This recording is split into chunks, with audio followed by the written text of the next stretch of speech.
Hello, I'm Roberta Schomburg. I'm a senior fellow at the Fred Rogers Center at St. Vincent College. My example actually comes from the analog days of using photography with children.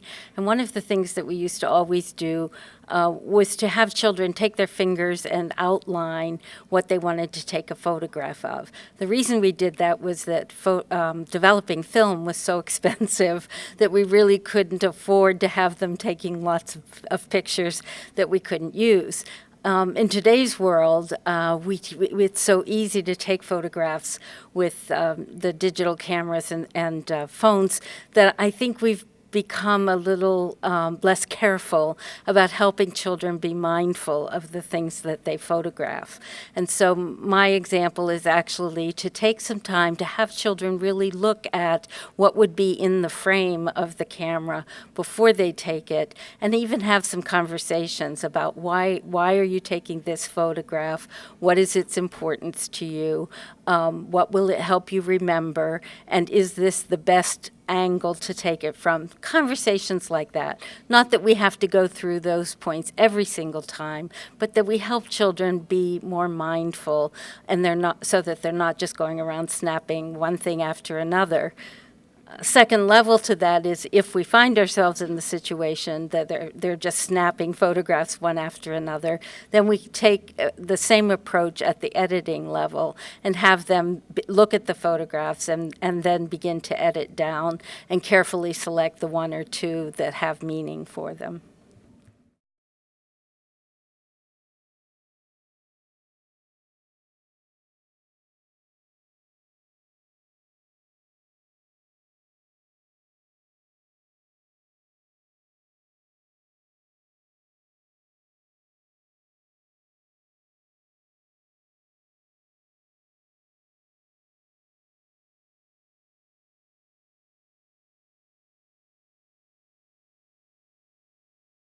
Hi, I'm Gail Lovely, and I'm the founder of Suddenly It Clicks.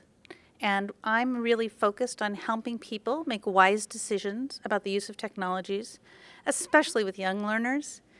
And I have this little tip that might be helpful. When I took a course at the Library of Congress, we did a lot of work with primary sources, especially photographs with young learners. And it was difficult for them to pick out specific things from the pictures, the photographs we were looking at. And so what I did is I put it in a PowerPoint and overlaid rectangles so I could reveal one small part of the picture at a time, and we could notice just what they saw in that picture. So if I showed them a picture of a schoolroom with children from long ago, they would say it's a schoolroom, or it's an old picture, or that's not from now. But if I showed them one bit at a time, they would notice the children in bare feet, or the wooden desks, or the kind of things on the wall. So it really helped them focus on the details, and from that then we could talk about, well, what does that tell us about the picture? What more do we know? So maybe breaking it down sometimes is an easy way to do that. So this one just has 4 sections, and so I just made it as a video, but you can see there's little pieces, and I would click, and then a different part of the picture would show, and that would help them isolate to what do I see. Instead of saying, I see a schoolroom, they'd say, I see bare feet, I see desks, and then they'd see the whole thing.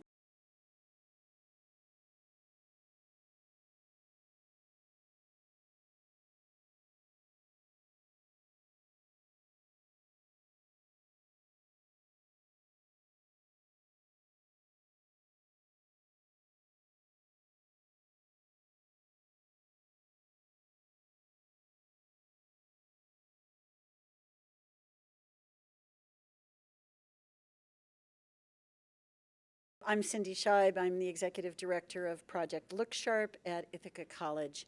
And I wanted to follow up on the media literacy graphic we've been working from, with the idea of moving kids to action as a step following a media literacy lesson. So one of the things that we always do with kids at the end of the lesson is to say, so now that we've talked about this, what can we do?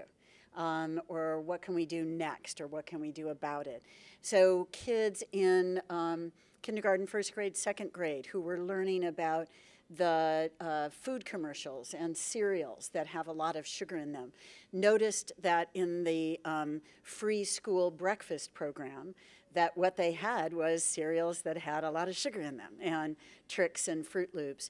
So there was a whole conversation about what could they do to get it changed. And they collectively, as a class in first grade, wrote a letter to the school board to try to get it changed, and went and talked to the cafeteria ladies to try to get it changed. So really took that on as an empowering piece. And we talked in the group we were doing today about the idea of kids taking a commercial that they have analyzed, like the Trix commercial we analyzed, and cutting out the audio and now making a new voiceover saying what they want to say about Trix. So same exact visual, but now their commentary, including sound effects if they would like. So being able to talk back in various ways and take action on what they have done.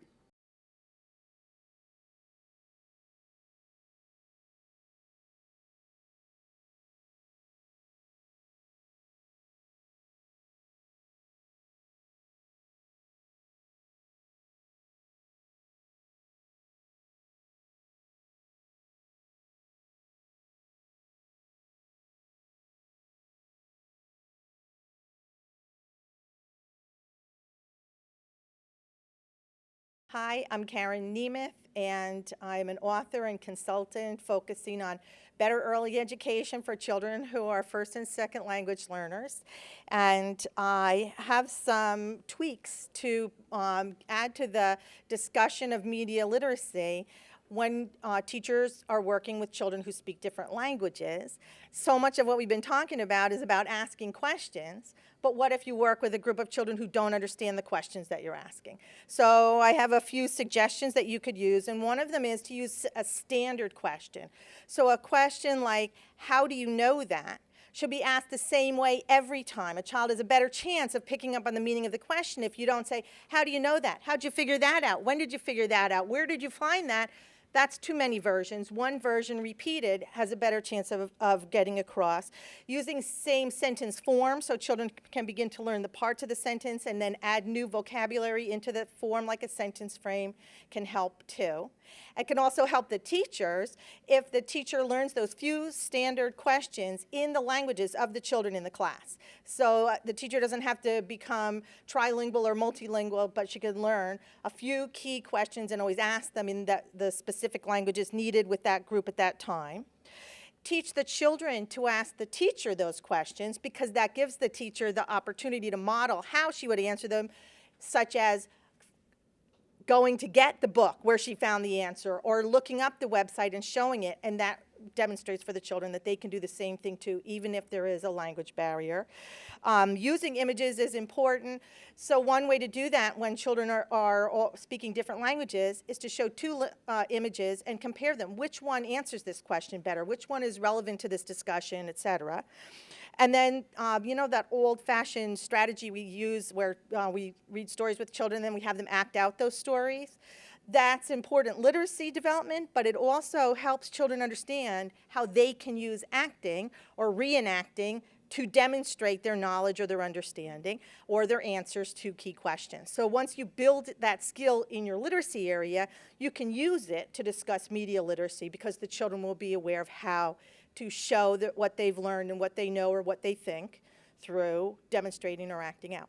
So there's just a few tweaks you could add to support children who speak different languages and include them in the discussions about media literacy.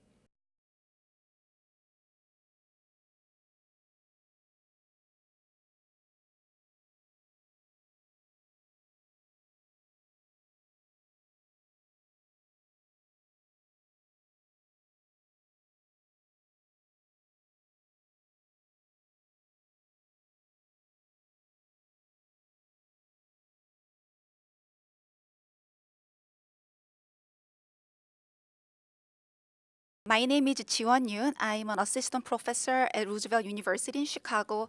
I do media literacy for multicultural education. And one thing I do whenever I work with a specific ethnic group, racial group, or religious group, or any groups that are categorized as minority groups, is that I start with the media materials that portrays their specific groups, so that these students can have some confidence to talk about those media materials.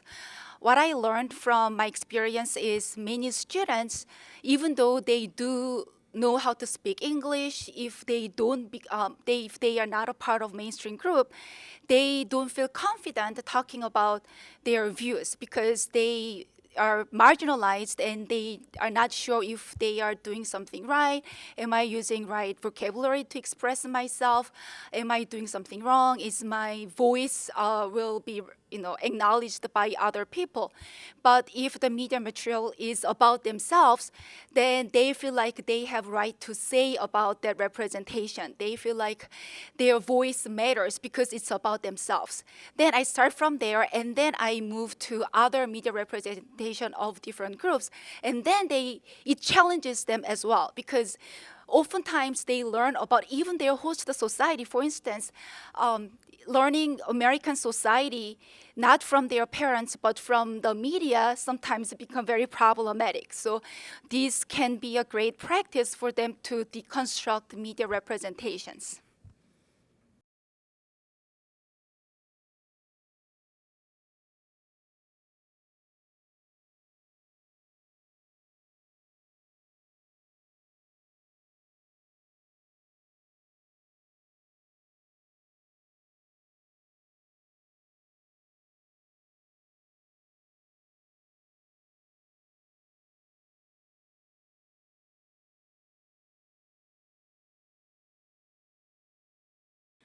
I'm Cramer Merced. I am an early childhood teacher, and I work with immigrant families and also with special needs kids.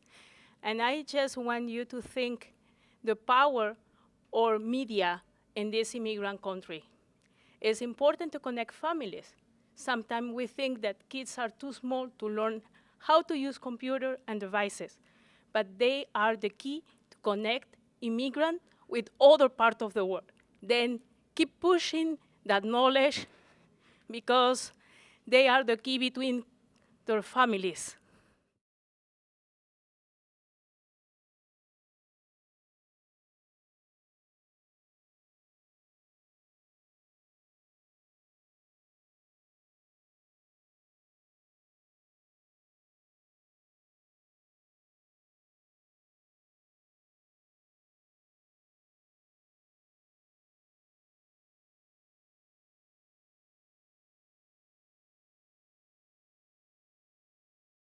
My name is Leanne Cramer Nazar, and I am the director and owner of Curriculum Solution Center in Erie, PA.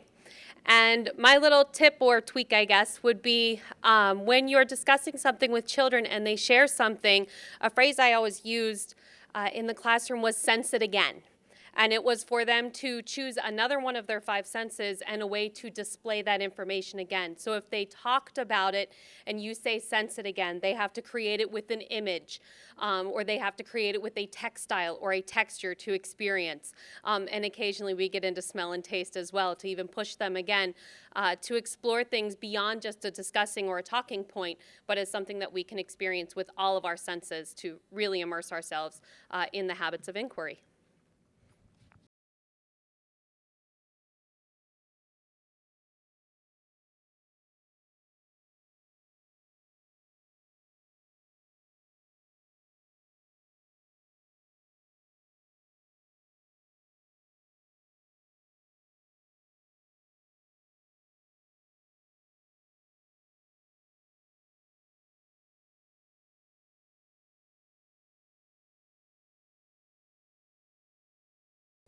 My name's Shamira Williams. I'm the owner of TechStart.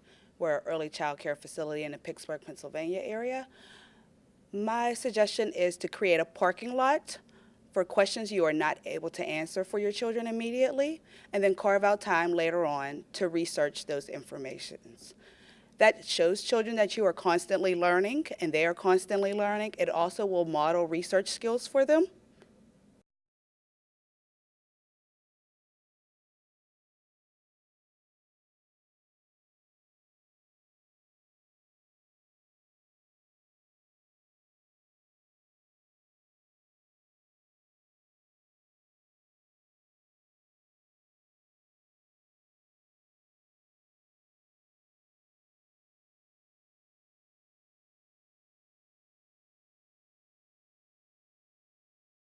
Hi, I'm Karen Wallwind from Indiana University. I'm an associate professor of literacy, culture, and language education. And my idea is not very technological, but it's allow children to bring their mass media toys and popular culture interests into the classroom and give them opportunities to play and replay those messages. We've focused a lot here on how we can teach children to be critical, but if we allow them to experience and play those roles, they are already quite knowledgeable about these popular media themes and the media literacy techniques that are in the films that they love. So we'd like to have them have the chance to produce that with peers in classroom settings.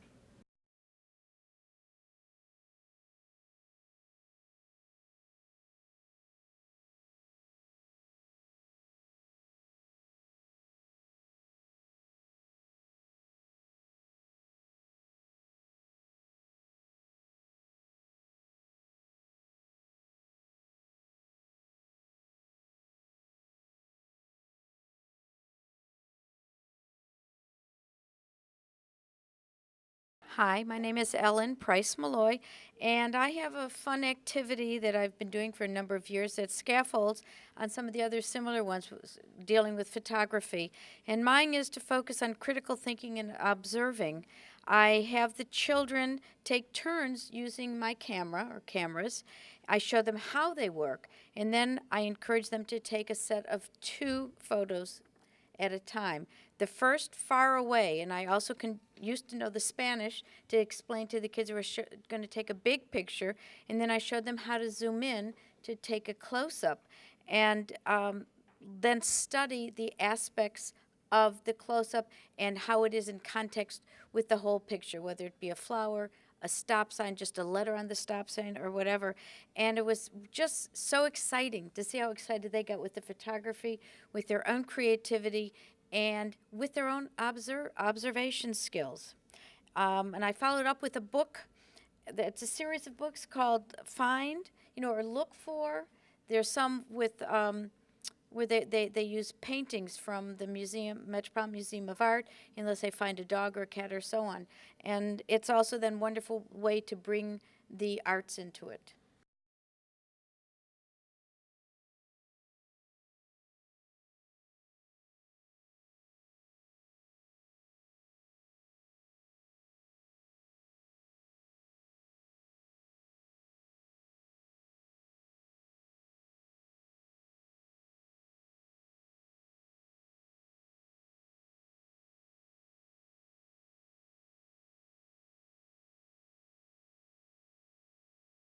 My name is Alma De Moya, and I work in after-school program in Philadelphia here. And I got this idea when I was cleaning out the closet at the center. I found journals from children 2 years past. And I'm like, journaling, yeah. So I decided to use the computer. So the children would take turns writing on the computer into their document. And they would open it up every day, and they would journal in there. Then I won't have to see these books later, And every day, when I come in, one child said, I need to write my story. I need to write my story. I want to finish my story. I'm thinking, great, I got them now. And so I think that's another way of using the media because they're kindergartens on up. So they're able to, do some spelling and, tell their stories. And sometimes I have the older children help them with their stories. So I think that would be one way to encourage their writing, their reading skills, and also cooperating with each other, helping each other.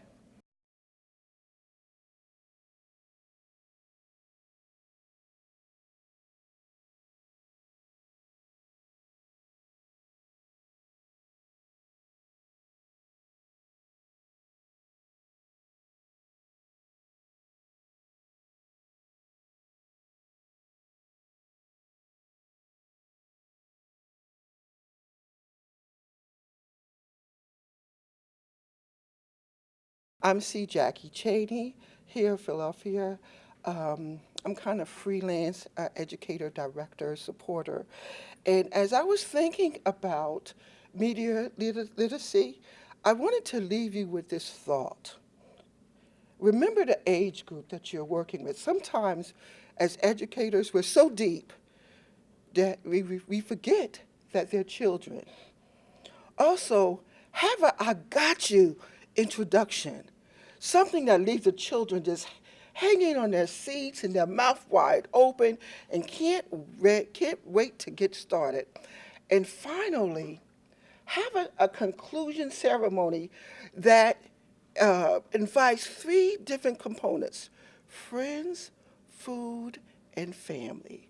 And celebrate their accomplishments by celebrating each one immediately, continually, and just enjoy this whole piece about media literacy, because time is so a-wasting, and we don't have the time to waste. Thank you.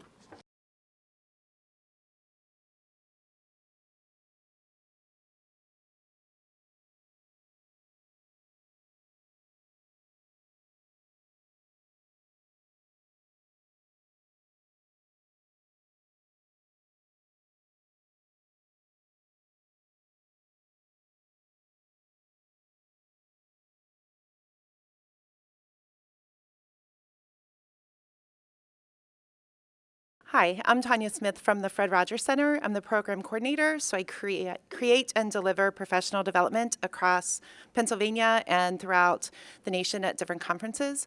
But I think my most important role in life is being a mom. And I get very frustrated sometimes with people when they talk about technology and digital media as a divider and that it doesn't create social relationships. I have a little boy who has struggled for a long time with social skills and with other things. And pardon me if I start to cry. But through the magic of technology and media, he found Minecraft. And he was able to connect to other children in his classroom and across classrooms and across the state of Pennsylvania through Minecraft. And I noticed I don't get Minecraft completely, I'll be honest. But he was able to connect with children in his classroom. And after he started connecting with them online, he was then calling them on the phone and having virtual play dates via speakerphone. And then he would have real play dates. And he was playing with his kids on the playground at school. And now he has fantastic relationships and fantastic friendships all through a game. And I've heard preschool teachers talk about similar things, that there's children that have certain expertise or certain interests in their classrooms that really become the great connector for them. And so when people talk about it dividing people, I get upset because I have personal experience, very personal experience with my own son. So please look at it as a connector, not as a divider, and find the ways to make it that connection for our young children, our personal children, and children in our lives.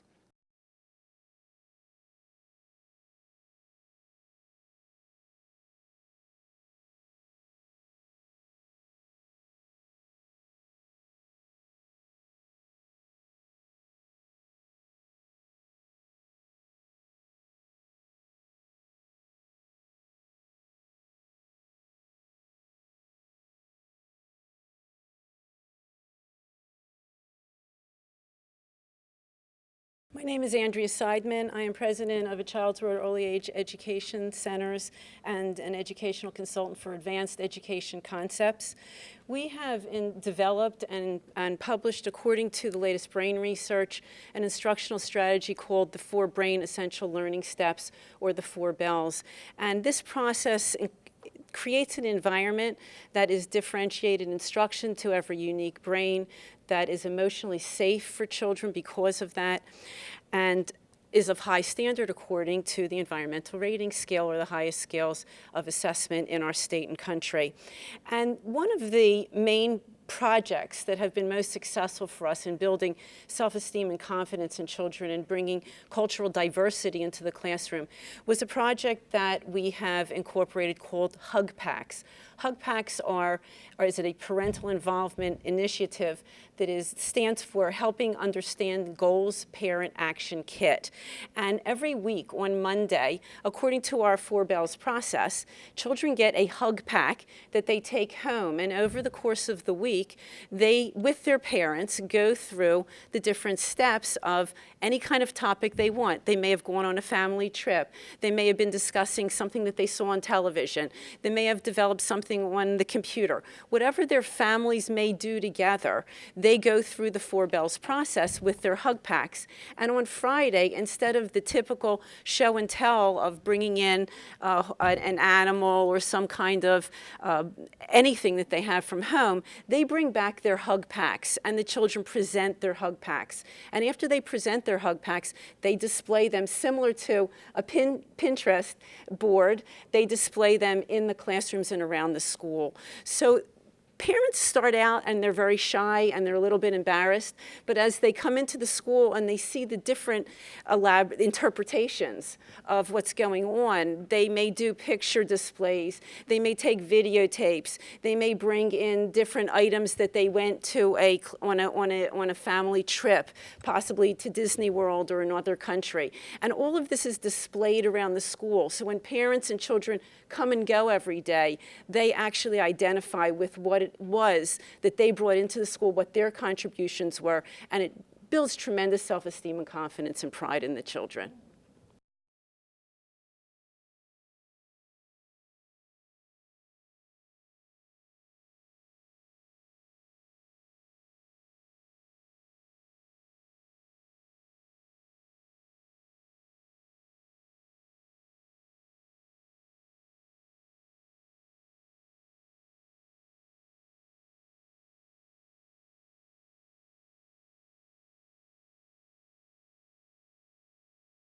Hello, my name is Evelyn Houston. I'm the co-owner of Houston Group Seminars and Wellness in Pennsylvania.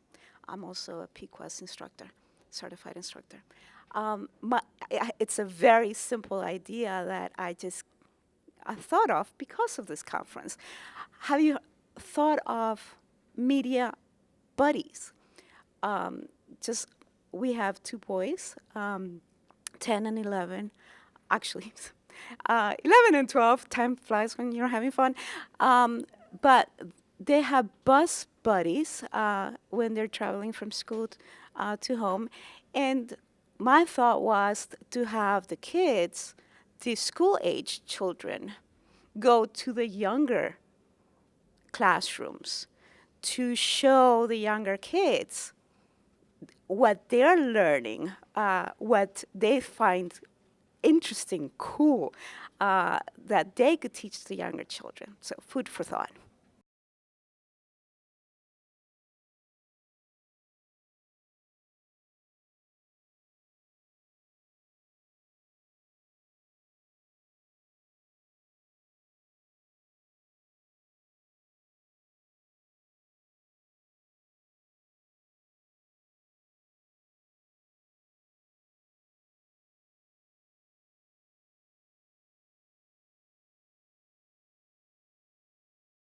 My name is Jae Husted of Houston Group Seminars and Wellness. I'm a co-owner and a PQuest trainer.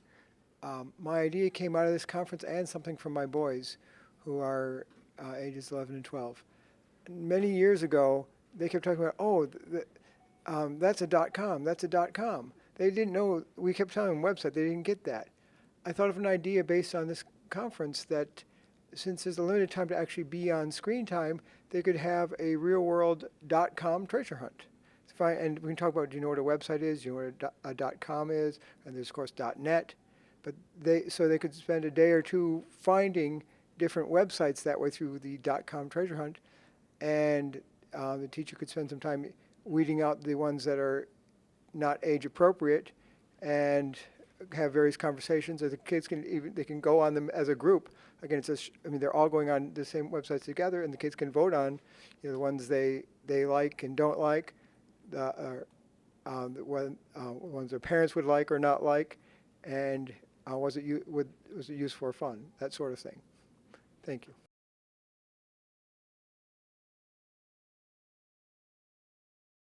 Halloween can be a great time to talk with kids about costumes in media. You might want to play the Who's Wearing a Costume game. That might include a discussion of what's the difference between a costume and a uniform. In this case, it's pretty obvious the children are wearing costumes because they're wearing something that they don't normally wear. The other ones maybe not so clear. In fact, the two center images are of real people wearing their uniforms for work. But the soldier on the top left is from a clothing catalog, and the picture on the right is actually an actor from the movie Backdraft. So this can be kind of confusing, and we don't want to go too far for children who are very young, but we can at least introduce them to the concept.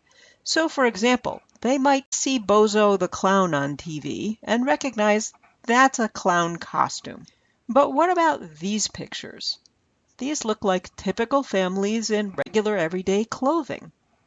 We want to let kids know that, in fact, if they're seeing these kinds of things on TV, that these people are also wearing costumes.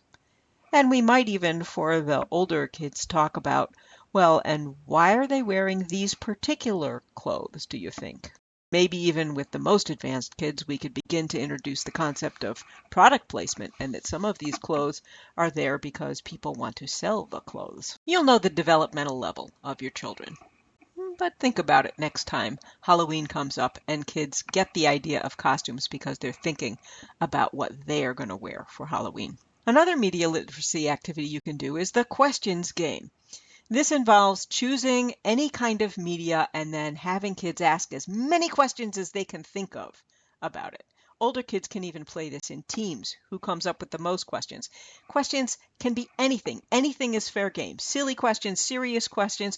You can also participate, and that's how you can begin to introduce maybe some more sophisticated questions or some media literacy questions that the kids might not come up with on their own. Look at all these kinds of media. I mean, be creative about the kinds of media that you introduce. Here we have a birthday party invitation, a t-shirt, toy packaging, game. You could use the apps that you're using in your class if you use them, a restaurant menu. In the middle, there's even one with an avatar, and you might ask kids to think about, well, what can we change in, what does the game let us do in terms of changing the avatar, and what doesn't it let us do? So, for example, in this case, you might be able to change the clothing you're wearing, or hat, or no hat, or hairstyle, or something, but could you make the avatar taller? Well, in fact, you can't. So they begin to understand there are limits. Somebody else is kind of controlling what we do here. The point is to get kids practicing asking questions, and particularly asking them of all the media in their world. This is also a way to help them see how much media is around them, right? Media are all over the place in children's worlds today. So let's just go into this for an example. How many of you have a poster something like this someplace where you teach the seasons, the 4 seasons? So you could use this. Ask as many questions as you can think of about this poster. Well, what kinds of questions come up for you? And the more questions that you ask, the more likely it is that there will be questions that are attached to specific curriculum issues that you want to address. So as you go deep into this, you might find kids asking questions like, well, why does winter always have snow in the picture? Doesn't it get to be winter in places where it never snows? Is it winter in every place at the same time? One of my favorite questions about this particular poster is, why don't these children have noses? Anything is fair game. Now, once children become good at the questions game, you might make it a little bit harder by adding comparisons. So in this case, I've just pulled together some different posters of the seasons, and then you can ask children, what do they notice about the differences and the similarities in the posters? This, of course, now just becomes not just a media literacy activity in terms of looking closely at a media document or a series of media documents. This is also the kind of observation we want to teach them in science. It's a great critical thinking activity. Another activity that is just ripe with media literacy possibilities is when children are writing their own books, making their own books, writing their own stories. We often encourage them to illustrate their stories. Well, next time you do that, you might want to pause and have a discussion about book covers. And what's the purpose of a book cover? Now, the truth is a book cover mostly has two purposes. One, to tell us what's in the book or give us a hint about what's in the book. And also, like all covers, just like magazine covers, to sell us, to make us want to read what's in this book. So, when children are crafting their own book cover illustrations for their own books, you can ask them, so what did you include that would let somebody know what's in this book? Or, how would this make someone want to read your book? These are important media literacy questions, and they'll help kids begin to understand that when they encounter things like books and later on magazines, that the covers are there for a purpose. And they can begin to analyze those because they will have understood, oh, well, I made choices about what I included, and so the person who created this also made choices. And there are reasons for those choices. And as kids get older, we can help them learn to question, well, what were those reasons?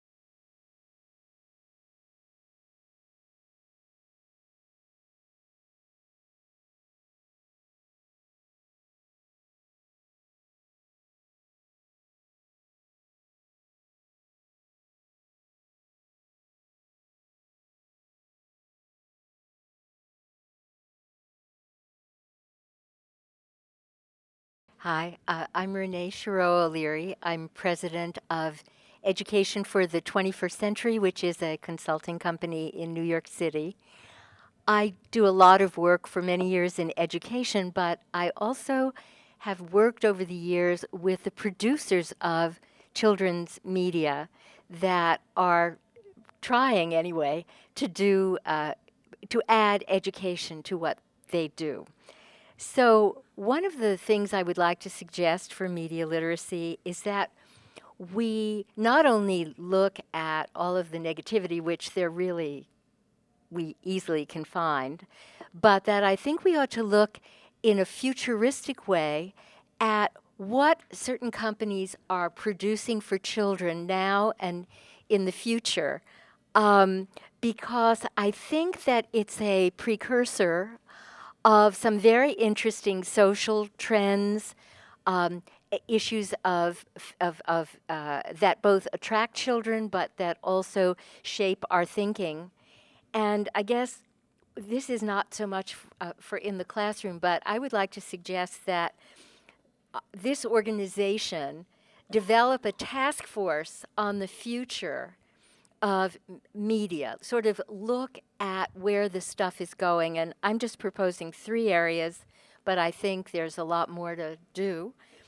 One is to really look at brain research. I was just listening the other day to an interesting discussion about reading, and we all know how reading has changed as a result of media.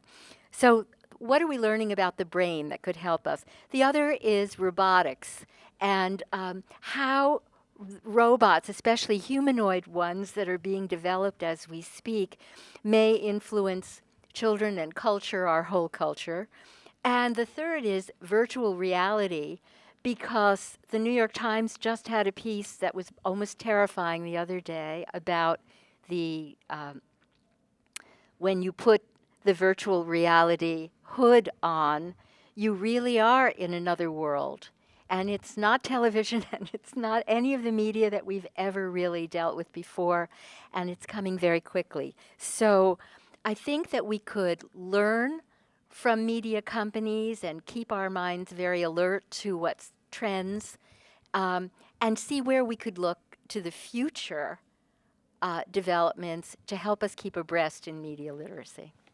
I'm Meryl Froeschle. I co-direct educational equity at FHI 360, which is a nonprofit human development organization. We are spearheading a national initiative called Learning Right from Wrong in the Digital Age. And its idea is to help children pre-K through 3 lay the groundwork to become good digital citizens so that they develop really good social emotional skills while they're developing their media literacy skills, so that they bring kindness and respect to their use of media, and to help prevent later negative behaviors, perhaps such as cyberbullying. Thank you. My name's Robert Toporek. I live here in the Delaware Valley. My real job in life is I do something called rolfing. I'm pioneering rolfing babies and children, which means nobody's following me. And I've written a book on massage for babies and children. I run a nonprofit where we've distributed over 14,000 computers to people that can't afford to buy new ones. And I'm passionate about preschool education, early childhood development, and particularly with low-income children. In being here, I said earlier that I feel like the luckiest guy in the world today that this conference was here and I got to be with you, and the brilliance in this room is just goosebumpy. And I'm sitting here thinking about some things that could happen, ought to happen, and are missing. And one thing that's missing is there are no legislators here. There's no superintendents of education here, are there? So this message has to get out somehow, and one idea that I had was that possibly a separate organization of media literacy for preschool education.